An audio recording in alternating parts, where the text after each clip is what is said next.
ക്രൈസ്തവർക്കെതിരെ നിലപാട് ഘടിപ്പിച്ച് കേരളത്തിലെ സംഘപരിവാറും ക്രൈസ്തവർക്കാണ് സംഘപരിവാറിനെ ആവശ്യമെന്നും മറച്ചല്ലെന്നും ഹിന്ദു ഐക്യവേദി നേതാവ് കെ.പി. ശശികലയുടെ പരിഹാസം. ഛത്തീസ്ഗഡിൽ മലയാളി കന്യാസ്ത്രീകളെ മതപരിവർത്തനം ആരോപിച്ച് ജയിലിൽ അടച്ച സംഭവം മുൻനിർത്തിയാണ് പരാമർശം. ഇസ്ലാമിക തീവ്രവാദം നിലനിൽക്കുന്ന കേരളത്തിൽ ക്രൈസ്തവർക്കാണ് സംഘപരിവാറിനെ ആവശ്യം എന്നതാണ് ശശികലയുടെ കണ്ടുപിടുത്തം. മാനസ ചേരുകയാണ്.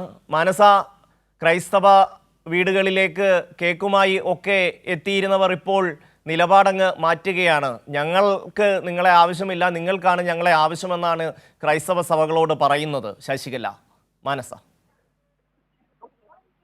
അതുതന്നെയാണ് ഷമി ഇവിടെ വ്യക്തമാകുന്നത്.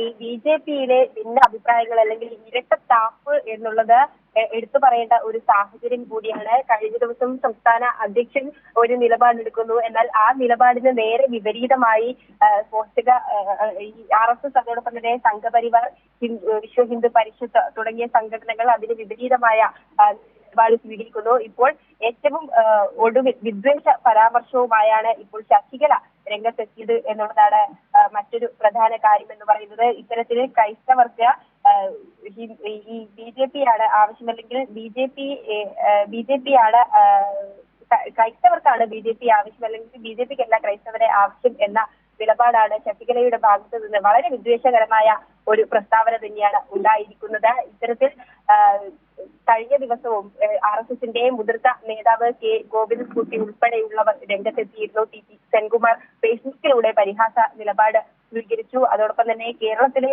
ബി.ജെ.പിക്ക് എന്തിനാണ് ഇത്ര വേവലാതി എന്ന് ചൂണ്ടിക്കാട്ടിയായിരുന്നു മുതിർന്ന RSS നേതാവിന്റെ പരാമർശം എന്നുള്ളത്. ഇതിൽ നിന്നും തന്നെ ഈ ബി.ജെ.പി സംസ്ഥാന നേതൃത്വം ക്രൈസ്തവരോടാണ് എന്ന മനഃപൂർവ്വം അല്ലെങ്കിൽ ബോധപൂർവം ഉണ്ടാക്കിയെടുക്കുന്ന ഒരു പ്രസ്താവന. അതിന് വിപരീതമായി ഇതല്ല തങ്ങളുടെ നിലപാട് അല്ലെങ്കിൽ ബി.ജെ.പിയുടെ RSSന്റെ സംഘപരിവാറിന്റെ നിലപാട് ഇതല്ല എന്ന സംസ്ഥാന അധ്യക്ഷനെ തിരുത്തിക്കൊണ്ടുള്ള നിലപാടുമായി സംഘപരിവാറും RSSും വരുന്നു. തീർച്ചയായും ഈ ക്രൈസ്തവ പ്രീണനം അല്ലെങ്കിൽ ന്യൂനപക്ഷങ്ങളോടുള്ള ഈ ഒരു ന്യൂനപക്ഷങ്ങളെ വേട്ടയാടുന്ന പ്രവണത ഇതൊക്കെയും തന്നെ ബി.ജെ.പി സർക്കാർ നടത്തിക്കൊണ്ടിരിക്കുകയാണ്. അതിന്റെ ഏറ്റവും ഒടുവിലത്തെ ഉദാഹരണമാണ് ഛത്തീസ്ഗഡിലെ. മാനസയാണ് വിവരങ്ങൾ നൽകിയത്.